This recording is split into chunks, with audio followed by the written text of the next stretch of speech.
Hello guys, అందరు ఎలా ఉన్నారు? అందరు బాగున్నారా? అందరు బాగున్నారని కోరుకుంటున్నాను. ఇవాళ అయితే నేను దోశ కోసమని టమాటా చట్నీ అయితే వేసానండి. సింపుల్ అండ్ ఈజీగా అయితే వేసాను. మా పాప అడగంగా అయితే వేసాను. ఎలా చేశానని చెప్తాను రండి. ఫస్ట్ అయితే స్టవ్ ఆన్ చేసుకొని స్టవ్ మీద కడాయి పెట్టుకోండి. ఇంకా కడాయిలో 2 టేబుల్ స్పూన్ ఆయిల్ వేసుకోండి.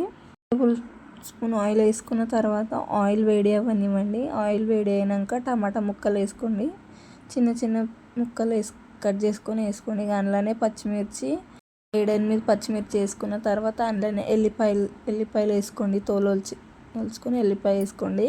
అట్లనే నిమ్మకాయ సైజ్ అంత చింతపండు, ఇంకా 2 ఎండుమిర్చిలు, ఇంత పుదీనా, ఇంత కొత్తిమీర వేసుకొని కలుపుకోండి. ఇంత టేస్టీగా అవుతుందంటే చట్నీ అయితే ఎంత మంచిగా అవుతుందండి. ఒకసారి ట్రై చేయండి మీరు కూడా. నేనైతే దోశ కోసం అని ట్రై చేశాను, ఎప్పటికీ చేస్తూనే ఉంటాను. ఒకసారి మీరు ట్రై చేసి చూడండి. ఇంకా అందులోనే ఇంత పసుపు వేసుకొని కలుపుకోండి.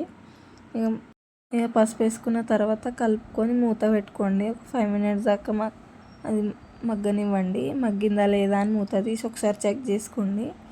నేనైతే ధనియాలు ఇంకా జీలకర్ర అయితే వేయలేదండి. మీరు కావాలనుకుంటే వేసుకోండి. నేనైతే సింపుల్గా వేసాను.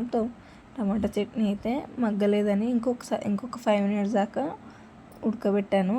స్టీమ్ చేశాక మళ్ళీ ఒకసారి చెక్ చేసుకొని ఇంకా స్టవ్ ఆఫ్ చేసేసుకోవడమే. స్టవ్ ఆఫ్ చేసుకున్న తర్వాత ఇక చల్లారనివ్వాలి. ప్యాన్ గడుపుకి అయితే చల్లారనివ్వండి. నా వీడియో నచ్చితే లైక్, షేర్, సబ్స్క్రైబ్ చేసుకోండి, సరేనా అండి. ఇక మిక్సీ జార్లో చల్లారిన తర్వాత మిక్సీ జార్లో వేసుకొని ఇక అందులో తగినంత సాల్ట్, ఇంకా తగినంత కారం, పచ్చిమిర్చి వేసాను కాబట్టి కొద్దిగానే కారం వేసుకున్నాను నేనైతే. చాలా మంచిగా అయిందండి చట్నీ అయితే. మీరు ఒకసారి ట్రై చేయండి, సరేనా. ఇక గ్రైండ్ చేసుకొని ఒక బౌల్లో అయితే సపరేట్ చేసుకోండి. ఇక పోపుకి అయితే రెడీ చేసుకుందాం, సరేనా అండి. స్టవ్ ఆన్ చేసి ఇక అందులోనే పోపు కడాయి పెట్టుకొని ఇక అందులోనే 2 టేబుల్ స్పూన్ ఆయిల్ వేసుకోండి, సరేనా. మీకు నేను చేసిన చట్నీ ఎలా ఉందో కామెంట్లో. రుచికరమైన చట్నీ, ఇంత మంచిగా టేస్టీగా ఉంటుంది. టమాటా చట్నీ అంటే ఎవరికి నచ్చదండి, అందరికీ నచ్చుతుంది. ఇక ఆయిల్ వేడయ్యాక ఆయిల్లో జీలకర్ర ఆవాలు వేసుకోండి.